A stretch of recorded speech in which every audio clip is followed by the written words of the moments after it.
മുനമ്പത്തേത് വഖഫ് ഭൂമി അല്ല എന്ന് കേരള ഹൈക്കോടതിയിൽ ഒരു ഡിവിഷൻ വെച്ച് കാര്യകാരണ സഹിതം കൃത്യമായിട്ട് കണ്ടെത്തി. ഇതിപ്പോൾ താൽക്കാലികമായിട്ടുള്ള ഒരു വിജയമേ ആയിട്ടുള്ളൂ. അന്തിമമായിട്ടുള്ള വിജയം ഇത് വഖഫ് ഭൂമി അല്ല എന്ന് മാത്രമല്ല, ഇവർക്ക് സർവ്വസ്വാതന്ത്ര്യ ക്രയവിക്രയാവകാശത്തോടെ ഉള്ള തീറാധാരമാണ് എന്ന രീതിയിലുള്ള ഒരു അന്തിമമായ തീർപ്പ് ഉണ്ടാകും. അസംബന്ധ നിർഭരമായ വകുപ്പുകളുടെ എണ്ണം വർദ്ധിച്ചു വന്നു. അങ്ങനെ മനുഷ്യർക്ക് തീരെ അസഹനീയമായ ഒരു ഘട്ടത്തിലാണ് ഇപ്പോൾ BJP സർക്കാർ ഇത് ഭേദഗതി ചെയ്യാൻ നിർബന്ധിതമായത്. ആ ഭേദഗതിയിലെ മിക്കവാറും എല്ലാ വകുപ്പുകളും തന്നെ ഭരണഘടനാപരമായിട്ടും നിയമപരമായിട്ടും നിലനിൽക്കുന്നതാണെന്ന് മാത്രമല്ല, കാലഘട്ടത്തിൻ്റെ ആവശ്യമാണ്, അനിവാര്യവുമാണ്. അപ്പോൾ ഇതിനെ എതിർക്കുന്ന പാർട്ടികൾ ജനങ്ങളിൽ നിന്ന് ഒറ്റപ്പെട്ടു പോകും എന്നല്ലാതെ എതിർത്തുകൊണ്ട് അവരൊന്നും നേടാൻ പോകുന്നില്ല എന്നുള്ള കാര്യം ഈ നേതാക്കന്മാർ അതത് പാർട്ടികളൊക്കെ ഒന്നുകൂടി മനസ്സിലാക്കുന്നത് നന്നായിരിക്കും.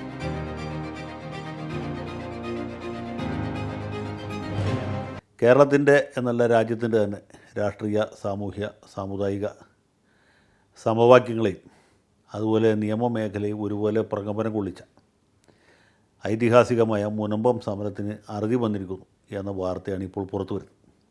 തീർച്ചയായിട്ടും വളരെ സന്തോഷകരമായിട്ടുള്ള ഒരു കാര്യമാണ്. പണ്ടേതോ കാലത്ത് ഏതോ ഒരു സേട്ടു കോഴിക്കോട്ടെ ഫാറൂഖ് കോളേജിന് വഖഫ് ചെയ്തു എന്ന് കരുതപ്പെടുന്ന വസ്തു, കരുതപ്പെടുന്നതല്ല, ഒരാധാരമായിട്ട് ചെയ്തു കൊടുത്തു എന്നുള്ളത് ശരിയാണ്. ആ വസ്തു പിന്നീട് ഫാറൂഖ് കോളേജിൻ്റെ മാനേജ്മെൻറ്റ് കൈവശക്കാരായ ആളുകൾക്ക് തീറാധാരം ചെയ്തു കൊടുത്തു. ആ തീറാധാരം ഈ വസ്തു വാങ്ങിയ ആളുകളുടെ കൈവശമുണ്ട്. അവർ കൊടുത്ത വില ഫാറൂഖ് കോളേജിൻ്റെ പെട്ടിയിലുമുണ്ട്. അപ്പോൾ സ്വാഭാവികമായിട്ട് അത് ഒരു ട്രാൻസ്ഫറാണ്, ഒരു തീറാണ്, ഒരു കച്ചവടമാണ്. വാങ്ങിയിട്ട് വില അവരുടെ കയ്യിലുണ്ട്, വിറ്റ വിലക്ക് ഇവരുടെ കയ്യിൽ ആധാരവുമുണ്ട്. ഇവർ സ്ഥിരമായിട്ട് കരമടച്ച് ആ വസ്തു ഉപയോഗിച്ചുകൊണ്ടിരിക്കുകയാണ്. ചിലരൊക്കെ ആ വസ്തു വിറ്റിട്ടുണ്ട്. വാങ്ങിച്ച ആളുകൾക്ക് കൈവശാവകാശവും ഉടമസ്ഥാവകാശവും കിട്ടിയിട്ടുണ്ട്. ചിലർ ആ വസ്തു ഭാഗിച്ചു കൊടുത്തിട്ടുണ്ട്. മറ്റ് പലതരത്തിൽ ക്രയവിക്രയം ചെയ്തിട്ടുണ്ട്.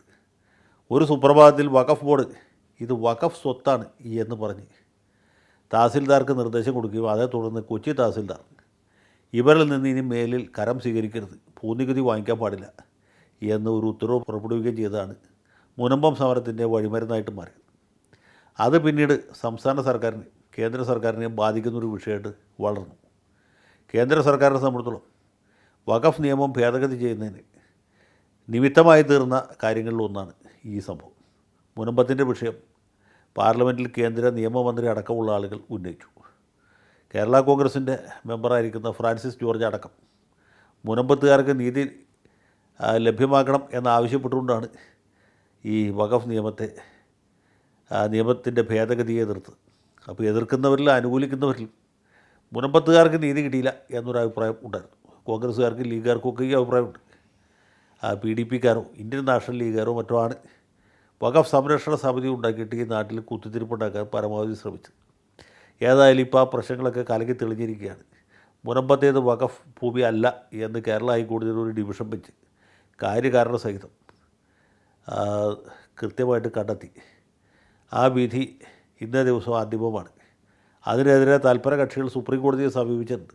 സുപ്രീം കോടതി അത് പരിഗണിച്ചിട്ടുമില്ല, അത് ഫയലിൽ സ്വീകരിച്ചിട്ടുമില്ല, അതിൽ യാതൊരു ഇടക്കാല ഉത്തരവും പുറപ്പെടുവിച്ചിട്ടുമില്ല.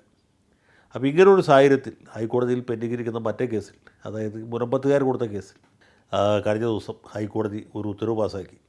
ഈ കേസിൻ്റെ അന്തിമ വിധിക്ക് വിധേയമായി ഇവരുടെ കയ്യിൽ നിന്ന് ഭൂനികുതി ഈടാക്കാവുന്നതാണ് എന്നുള്ളത്. അപ്പോൾ അങ്ങനെ കോടതി ഉത്തരവിൻ്റെ അടിസ്ഥാനത്തിൽ മന്ത്രി P. രാജീവ് കൂടി ഇടപെട്ടിട്ടാണ് എന്ന് പറയുന്നു. അഡ്വക്കേറ്റ് ജനറൽ നേരിട്ട് ഹാജരായി. അഡ്വക്കേറ്റ് ജനറലിൻ്റെ കൂടി വാദം കേട്ട് ഇങ്ങനെ ഒരു തീരുമാനത്തിൽ ഹൈക്കോടതി എത്തിച്ചേർന്നു. അതിൻ്റെ അടിസ്ഥാനത്തിൽ മുനമ്പത്തുകാർക്ക് തൽക്കാലം സമാധാനത്തിന് വാങ്ങിയിട്ട് അവർക്ക് കരമടക്കാൻ വേണ്ടിയല്ല കരമടക്കുക എന്ന് വെച്ചാൽ അതിന് വേറെ ചില അർത്ഥങ്ങൾ കൂടിയുണ്ട്. അതായത് വസ്തു ക്രയവിക്രയം നടത്താൻ ഉള്ള സ്വാതന്ത്ര്യം, അവരുടെ വസ്തുവിൻ്റെ ഉടമസ്ഥാവകാശം അവർക്ക് വീണ്ടും കിട്ടണം. ഇതിപ്പോൾ താൽക്കാലികമായിട്ടുള്ള ഒരു വിജയമേ ആയിട്ടുള്ളൂ. അന്തിമമായിട്ടുള്ള വിജയം ഇത് വഖഫ് ഭൂമി അല്ല എന്ന് മാത്രമല്ല, ഇവർക്ക് സർവ്വസ്വാതന്ത്ര്യ ക്രയവിക്രയാവകാശത്തോടെ ഉള്ള തീറാധാരമാണ് എന്ന രീതിയിലുള്ള ഒരു അന്തിമമായ തീർപ്പ് ഉണ്ടാകണം. ഏതായാലും ഈ വഖഫ് നിയമത്തിൽ ഒരുപാട് യുക്തിക്ക് നിരക്കാത്ത വകുപ്പുകളുണ്ടായിരുന്നു. അത് വഖഫ് നിയമം ബ്രിട്ടീഷുകാരുടെ കാലത്ത് ഉണ്ടാക്കുമ്പോഴും സ്വാതന്ത്ര്യത്തിന് ശേഷം ഇത് 3 തവണ ഭേദഗതി ചെയ്യുമ്പോഴൊക്കെ ഇതിലെ അസംബന്ധ നിർഭരമായ വകുപ്പുകളുടെ എണ്ണം വർദ്ധിച്ചു വന്നു. അങ്ങനെ മനുഷ്യർക്ക് തീരെ അസഹനീയമായ ഒരു ഘട്ടത്തിലാണ് ഇപ്പോൾ BJP സർക്കാർ ഇത് ഭേദഗതി ചെയ്യാൻ നിർബന്ധിതമായത്. ആ ഭേദഗതിയിലെ മിക്കവാറും എല്ലാ വകുപ്പുകളും തന്നെ ഭരണഘടനാപരമായിട്ടും നിയമപരമായിട്ടും നിലനിൽക്കുന്നതാണെന്ന് മാത്രമല്ല കാലഘട്ടത്തിൻ്റെ ആവശ്യമാണ്, അനിവാര്യവുമാണ്.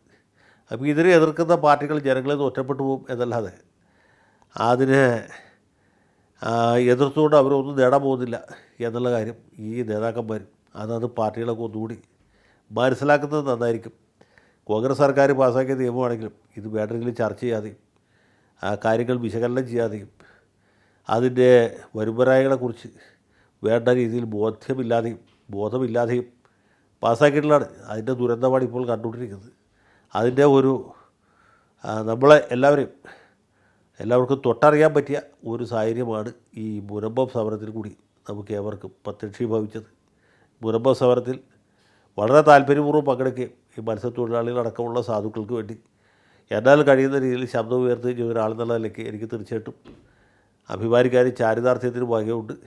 ഇതിന് നിയമപോരാട്ടം നടത്തിയ ആളുകളെയും നിയമ ഭേദഗതി ചെയ്യാൻ വേണ്ടി മുൻകൈ എടുത്തവരെയും ഏറ്റവും ഒടുവിൽ അഡ്വക്കേറ്റ് ജനറലിനെ തന്നെ കോടതിയിൽ ഹാജരാക്കി മുനമ്പത്തുകാർക്ക് നീതി വാങ്ങിക്കൊടുക്കുന്നതിൽ ചെറുതല്ലാത്ത പങ്ക് വഹിച്ച മന്ത്രി രാജീവിനെയും ഞാൻ പ്രത്യേകമായിട്ട് അഭിനന്ദിക്കുന്നു. ഇവർക്ക് വേണ്ട എല്ലാ സഹായ സഹകരണങ്ങളും ചെയ്ത കോട്ടപ്പുറം അതിരൂപതയുടെ ബിഷപ്പിനെയും ഇടവക വികാരിയെയും SNDP തീവ്രസഭ അടക്കമുള്ള സമുദായ സംഘടനകളെയും അതുപോലെ തന്നെ രാഷ്ട്രീയ പാർട്ടികളെയും മാധ്യമങ്ങളെയും മറുനാടൻ അടക്കമുള്ള മാധ്യമങ്ങളെയും ഒക്കെ നമുക്ക് ഈ ഘട്ടത്തിൽ മറക്കാൻ പറ്റുകയില്ല. മറുനാടൻ മലയാളിയാണ് ഈ വിഷയം ശക്തമായിട്ട് മുന്നോട്ട് കൊണ്ടുവന്നത്. അതിനുശേഷമാണ് മുഖ്യധാര മാധ്യമങ്ങൾ അങ്ങോട്ടേക്ക് എത്തി നോക്കുകയും ചെയ്തത്. മനോരമയുടെ ലേഖനം വന്നപ്പോൾ ആളുകൾ ആദ്യഘട്ടത്തിൽ കൂയി ഓടിച്ചു എന്നാണ് ഞാൻ മനസ്സിലാക്കുന്നത്.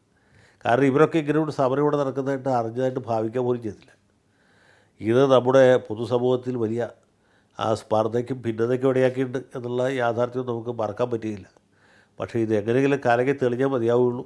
ഏതായാലും മുനമ്പത്തുകാർക്ക് പൂർണ്ണമായിട്ടല്ല എങ്കിൽ പോലും സബ്സ്റ്റാൻഷ്യലായിട്ട് നീതി കിട്ടുന്നു എന്നുള്ളതിൽ സന്തോഷമുണ്ട്.